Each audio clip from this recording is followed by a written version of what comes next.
Welcome back. Another episode of Into the Coronaverse. Let's see.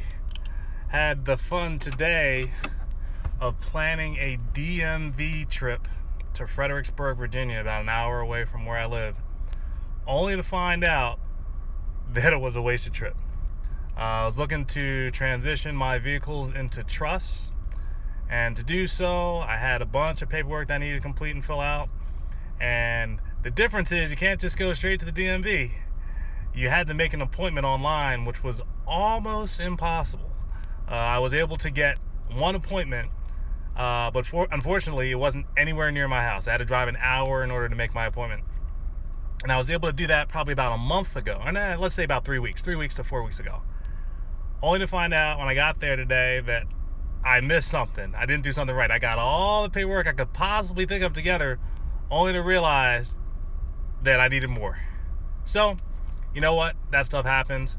But to tell you about the experience, it was kind of surreal to be in a DMV that was not packed to the grill where folks were waiting outside just to get in.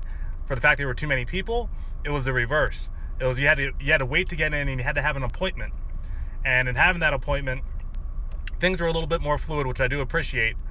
But if you got to the front of that line and you're ready to be handled, and there's a form you didn't fill out, or there's just something that you missed, start over.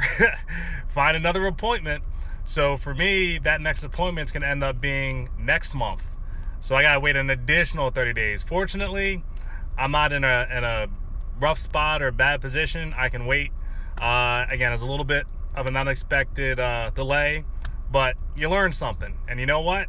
You got to keep pushing forward even if you hit a setback. So that was today's setback for me. But I did learn something. And in order to make sure I make it up, make sure it wasn't a wasted trip, made a nice trek over to Publix for their infamous fried chicken. My wife loves their fried chicken. So that was the first thing she said to me. She's like, "Oh, you're going to be in Fredericksburg? Pick up some fried chicken while you're down there." So made sure I did that. So it should be a good eating time when I do get back home.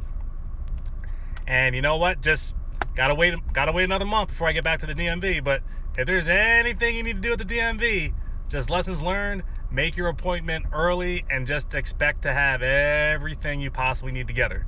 Also, if you know anyone who went recently, talk to them and get some feedback. The biggest thing is if I would have, let's say, talked with someone before I came, it would have helped, but I just had a hard time. No one was reaching out. No one was getting back to me, even reaching out to the DMV. So I had to, try and fail for today.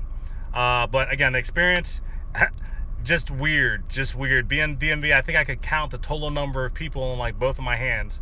And there were like literally five seats, one in front of each counter.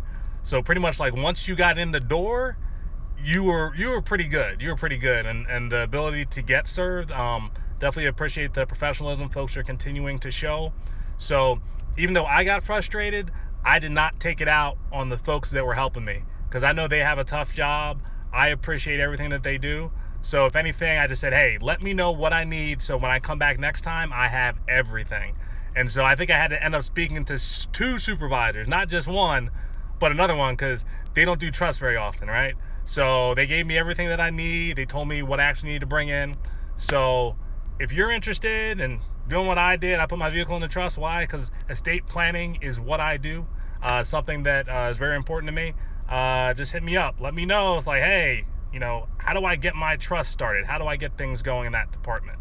And if you wanted to look for some resources that might be helpful to you, just with estate planning, those things in general, or any questions about how the wealthy stay wealthy, check out knivesoutwealth.com or text SURVIVE to 571-777-0461.